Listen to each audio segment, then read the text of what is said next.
according to the mayor of Linden, New Jersey, he explained how this went down, and it appears to be according to a tip the police received from an eyewitness who saw an individual sleeping in a vehicle parked on the side of the road. That individual, that eyewitness, called the police, and this was a short time ago. As police approached the vehicle, the man in the vehicle, according to the mayor, opened fire on the police officers. One individual, as we have been reporting, one of those police officers was shot.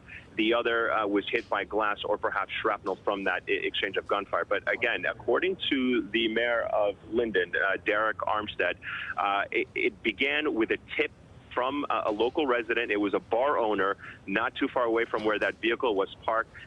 He called police, said that he saw a man sleeping in his car. Not sure if he identified him immediately, not sure if he saw him as somebody who was suspicious, but was at the very least troubled enough to call the police. And when police arrived on the scene, a police vehicle approached that suspect, approached the man sleeping inside the vehicle, and that's what triggered the exchange of gunfire that led him to being shot, Tamara. And again, we're still waiting to get more information, Eamon, regarding Linden and why the suspect was there, how he ended up in Linden, New Jersey. But just for point of reference again, how far is this from Elizabeth, New Jersey? Much of the focus has been at his family's restaurant. They owned what appeared to be like a fast food restaurant there, and they lived above that restaurant. We're about 2 miles away, so for us, it was about a 10-minute drive with no traffic.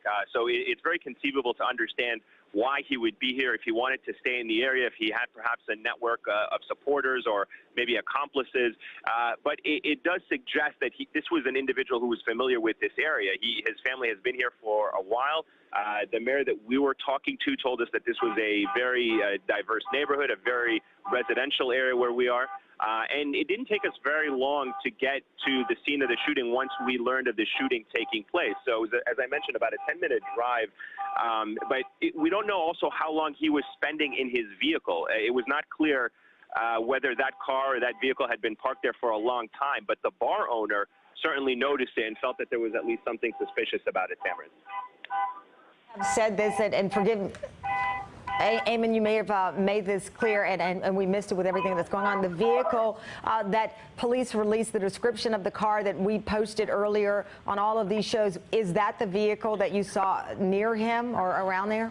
I have not seen the vehicle, okay, Tamarin, but it is not visible from where I'm standing right now. So it's not yet clear, and this is a question that was asked to the mayor, whether or not the bar owner who called the police tipped the police off because he was aware that was the suspect, was aware that was the vehicle.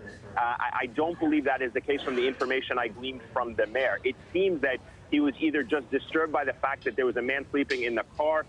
Perhaps he peeked in there, saw something suspicious, and that's what made him call the police. But it does not seem that the tip that came into the police was specifically because this was the individual police had been looking for and been issuing a bulletin. We'll probably learn more about that in the coming hours as this public individual who tipped the police off comes forward with his story, talks to the media. But as we understand it, it was his tip that led police to approach this vehicle with some caution, with some suspicion, and that ultimately led to that shootout. And I'm getting a note right now just from our producer who was listening to the mayor that the officer, as he approached that vehicle, tried to wake him up. As we understand it, he had his hand under his shoulder, and when the cop tried to, I guess, wake him up, the suspect opened fire on him, and that's when the shootout began. So, as you can imagine, Tamara, these details are just kind of coming to us. But again, the mayor telling us